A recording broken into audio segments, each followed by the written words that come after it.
So yesterday Sayadaw explained two kinds of persons, Paṇḍitā Vihari and Apamada Vihari. So Paṇḍitā Vihari means the person who lives without vigilance, who lives a life, spiritual life without vigilance. That type of person, they never avoid what should he avoid. And now he or she is normally selfish and no compassion, no loving kindness. So he is called Paṇḍitā Vihari. Then the Apamada Vihari is the opposite person, the person of the opposite nature.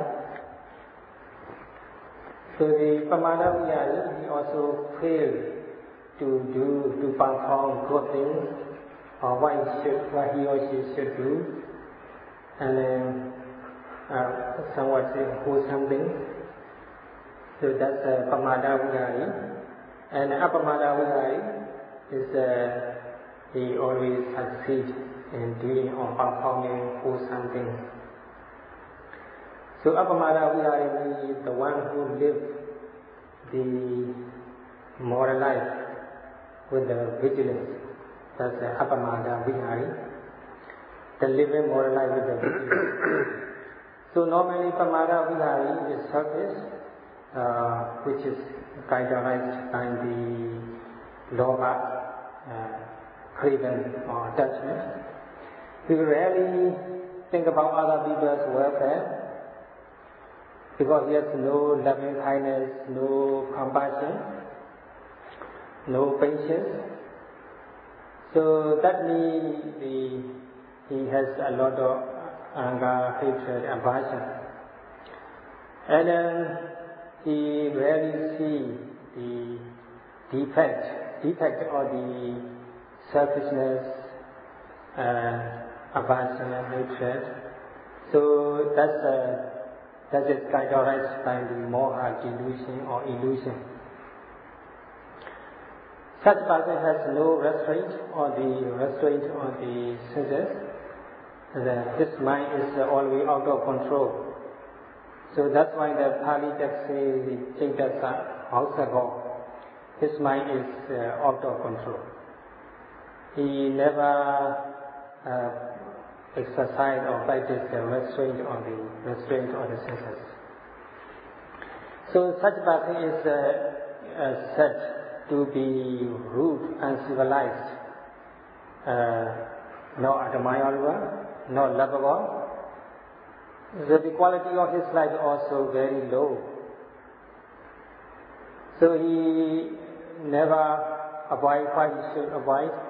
He never follow which is the beneficial instruction.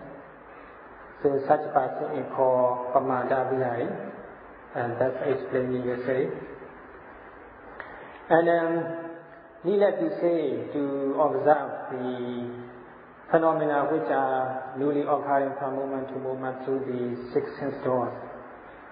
Such a Paṇḍitā Vihari person all the time indulges in the senses. So he never sees the defects or the self-indulgence. When he finds something or someone desirable, he definitely feel attached to that person. If something or something is not agreeable to him, he definitely feel angry and averse to that person or things. So his mind is all the time shaken, never stable, all the time emotion aroused by the lobha and dosa. It's just like a moisture or liquid which vitalize the tree or plants. So in the same way, these mental defilements all the time activates his life and and mental defilements arising all the time. So in this way, he all the time restless. No chance for him to make his mind stable. All the time his mind is emotional. So no way for him to enjoy real happiness. No way for him to practice samatha and vipassana, which can keep his mind tranquil and which enable him to see the real truth of the mind and body, far from reaching or realizing Nibbana. So such person is called Paṇḍitā Sayadaw. So Sayadaw touched on this point yesterday in detail. Today Sayadaw would like to explain the other type of person, the Paṇḍitā Sayadaw. So these two persons, two kinds of persons, Paṇḍitā Sayadaw, Anapana is differentiated by, determined by the Dhamma, especially Satipatthana, mindfulness meditation. So the Indriya Samvara, the restraint or the sense faculty, here plays the most important role. So whatever you do, you must be mindful. You must be aware of your activities, mental or physical or emotional. You must keep restraint on the senses. Otherwise, if you have no such restraint, Indriya Samvara, then it can be compared just like a gate without gatekeeper. When the gate is nobody, keep it, no gatekeeper, then anybody coming in and out.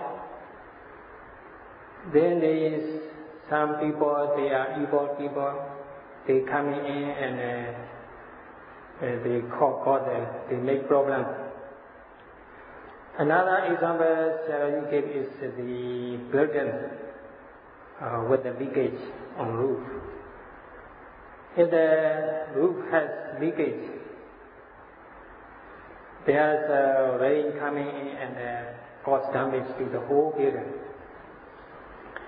So in the same way, if you have no sati, mindfulness safeguard, mindfulness protection,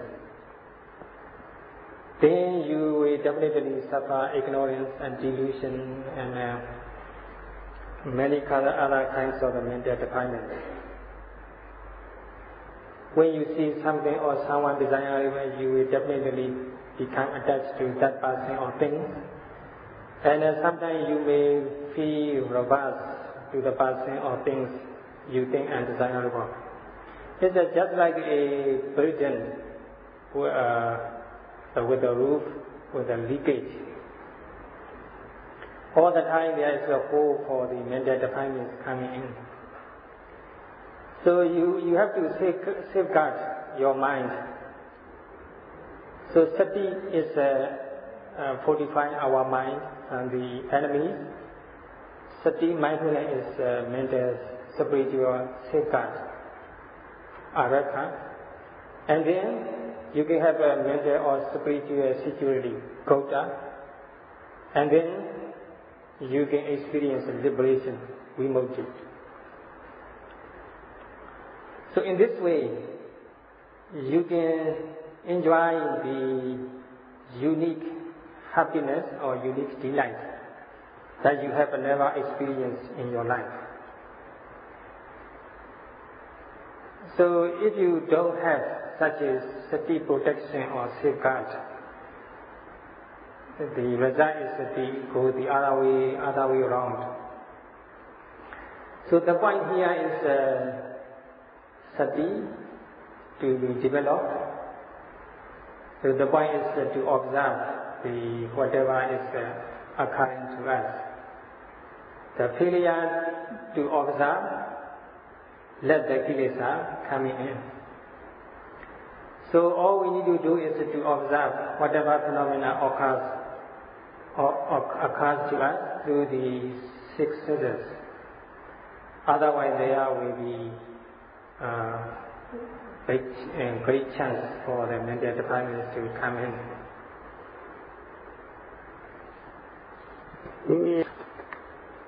So unless our mind is treated with mindfulness, Vipassana meditation, so the mind is not safe, not secure, and very weak and powerless and impure. Although we are mature in age, we get older and older, but our mind may not mature. It may remain immature in terms of the spiritual level.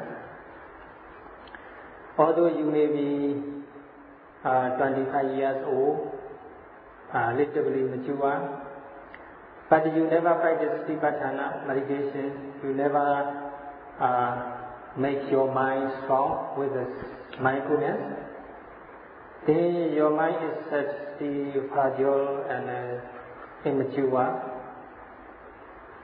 Maybe you are 50 years old, but you have no mindfulness, no awareness. Then your mind is still immature. Your mind must be set immature according to your age. Maybe you are 70 or more than older than that, without mindfulness, without the training in mindfulness. You are still regarded as an immature person. So your mind is very weak and sensitive to every phenomenon, every sense object. When the desirable object arouses the attachment or craving in your mind, undesirable object, aversion, produce aversion to your mind. So your reaction is very wise. You always apply unwise response.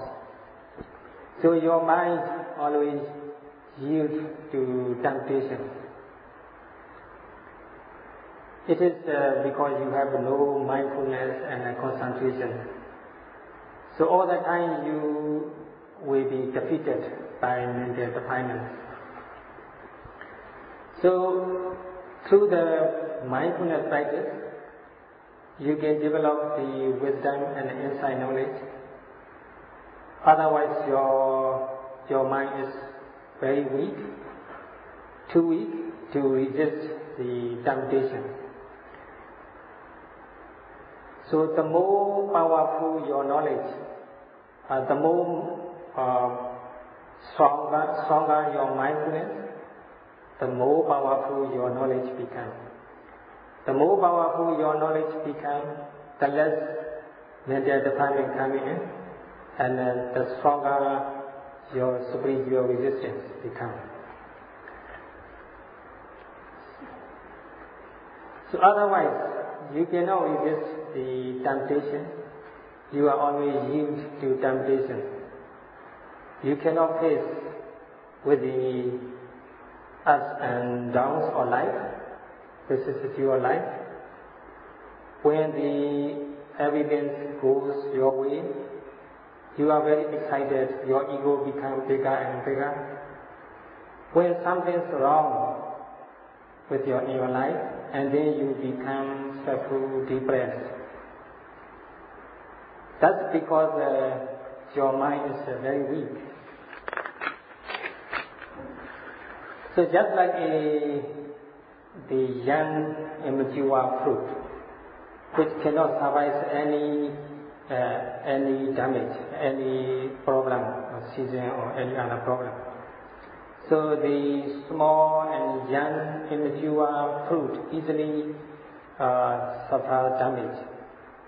So in the same way, if your mind is not treated with mindfulness, and it will be still immature, it cannot resist temptation, always sensitive. You will definitely suffer the several kinds of the problems.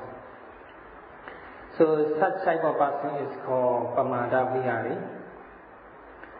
So because of the weak wisdom and knowledge, you cannot resist any temptation.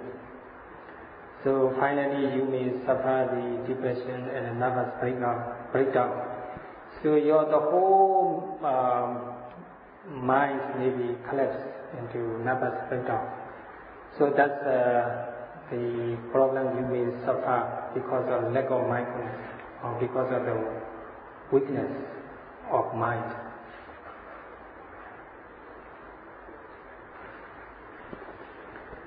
So in this way, Paṇḍitā Vihari, the one who lives the spiritual life without the moral life, without any vigilance, without mindfulness, always suffer the great loss. So the other way around is the Paṇḍitā Vihari, is the opposite type of person. So who live the moral life with vigilance. So through the mindfulness, he can drive mental defilements out, and then he can enjoy the happiness.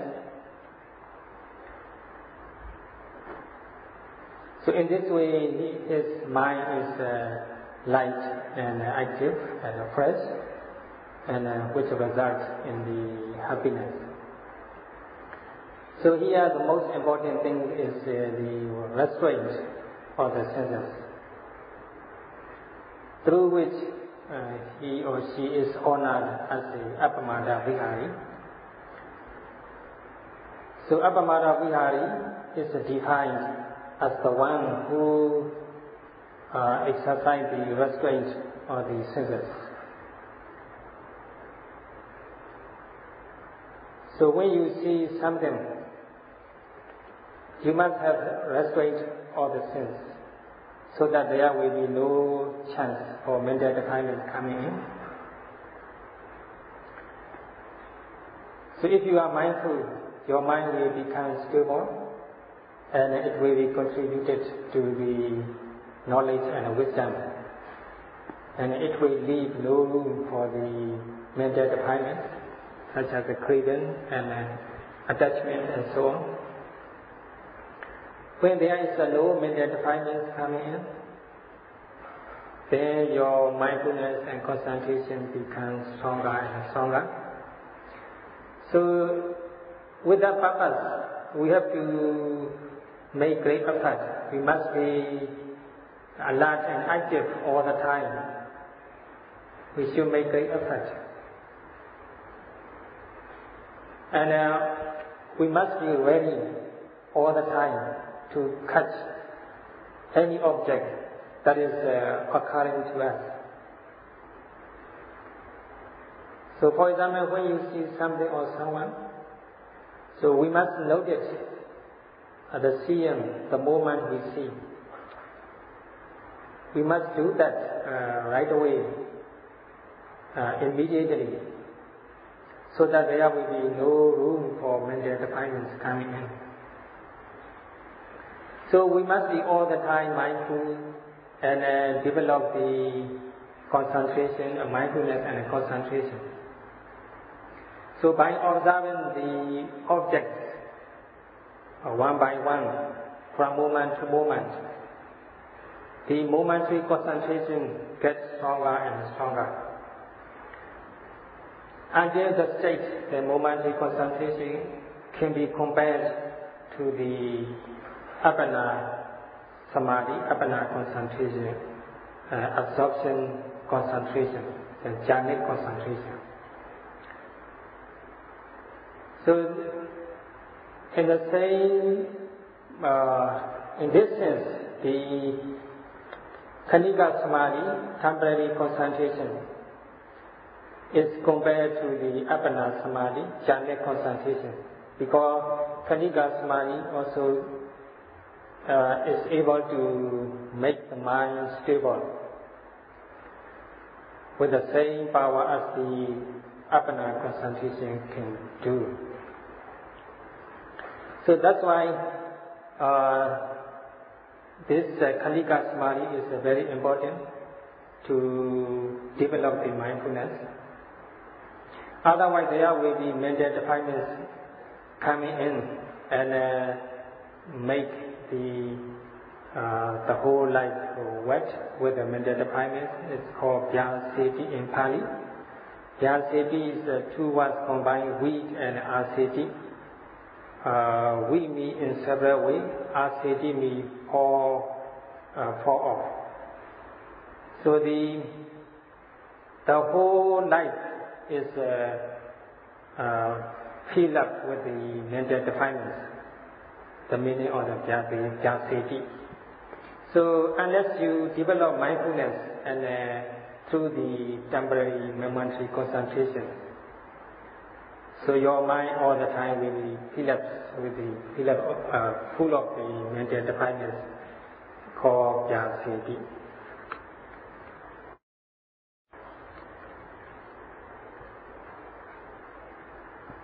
So all we should do is, regarding the seeing, all we should do is we must know seeing. The moment seeing consciousness takes place, the moment we see. If we can do so, there will be no room for the mental defilements. So our mind will stop there without going beyond the seeing. So in this way we can develop the Khanika Samadhi, the momentary concentration. We can develop Khanika Samadhi by observing the phenomena occurring from moment to moment. So we can distinguish the mind and the body.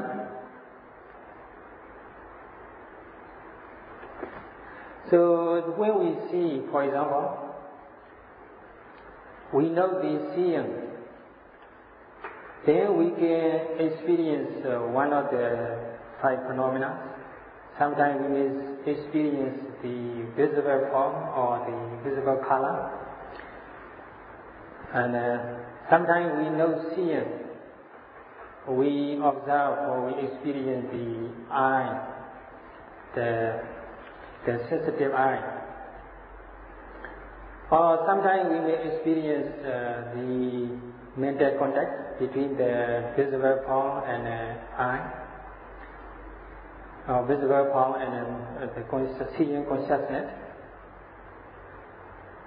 That's Phasa in Pali. Sometimes we can experience the seeing consciousness itself when we know seeing. Or sometimes we can experience the sensation, pleasurable or unpleasurable, when we know seeing. So in this way, when we know seeing, we can experience one of these phenomena which constitute the seeing, what we call the seeing. Sometimes we can experience the breeze, sometimes we experience the striker, sometimes ignition, and so on. So anyway, all we can experience, all we're supposed to experience is the mind and the body, so that we can realize the true characteristics of the mind and the body, and we can distinguish two things. So in this way we can develop the Khanika Samadhi, momentary concentration, by observing the seeing, for example. Later we can experience when our Khanika Samadhi is stronger, we can experience we can realize intuitively the causality of the phenomena, the conditionality of the phenomena, or the law of cause and effect.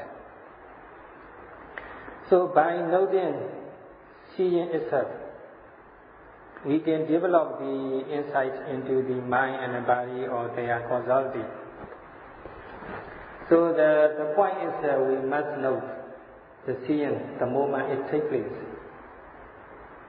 So the Khanika Samadhi, the momentary concentration, the stronger it becomes, the clearer we can see the mind and the body, their characteristics, their relativity.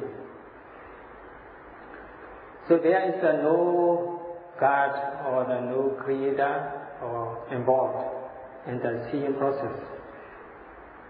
We can realize seeing is just seeing the mental or physical phenomena. Nobody else involved in that. No God or creator is there. So just through the restraint or the eyesight, secondary samvara,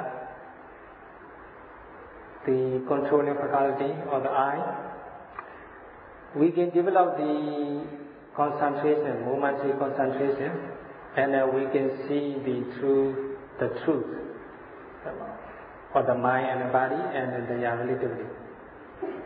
So, in brief, the point is to note, to observe the seeing, the moment it takes place. Then there will be no room for the mental defilement. So every noting does count. Every noting can lead us to the liberation. Every noting can help us to destroy the seed of the woeful rebirth. Of course, we have to go up to the Sotapatti Mega, the first level of the enlightenment, which really eradicates or get rid of the seed or the apaya, woeful life. So we must go on to reach that state. So regarding the restraint on your eyesight, so you don't need to bother about other people. You have to check yourself. You have to keep yourself in check all the time. So you should contemplate yourself without making any remarks on other people's behavior. So whatever reason it may be, maybe you are interested in other people's behavior, or you want to analyze, or whatever reason it may be. The best way is you should not bother about other people's behavior. If that's not your concern. That's why the Buddha recommends, as a yogi, we should behave as if we were blind, although we have very good eyesight. So some yogis, they criticize others. They make remarks other people's behavior. So and so yogi is different. The way he or she walks is awkward, something like that. They make remarks on other people's behavior. Actually, you as a yogi, you should mind your own business. You should not mind other people's business. It's just like the boat in the storm in the ocean. Or suppose your boat is caught in the storm in the ocean. So the first priority is your boat, of course. You should not bother about other people's boat. You should not make management with the other people's boat. Your boat is your priority, your own business. You should not bother about any other person's behavior or welfare during the retreat. So Sayadaw also has own experience. When he was in the intensive retreat, he saw some monks misbehaving. Then he really bothered about that monk. So he wanted to criticize. Sayadaw wanted to criticize, but later he realized the way he did is not correct, wrong. He recollects this example, the boat caught in the storm in the ocean. So later his boat became his priority, and he paid attention to his own practice. So in this way, he became successful in his practice. So that's why Sayadaw advise you not to be bothered about other people's behavior, not to mind other people's business, to mind your own business. That is practice. If you blame other people for any misbehaviors, that means you are careless. You have no control over your senses. So our time is up. Shall we continue this point tomorrow? Sadhu, sadhu, sadhu.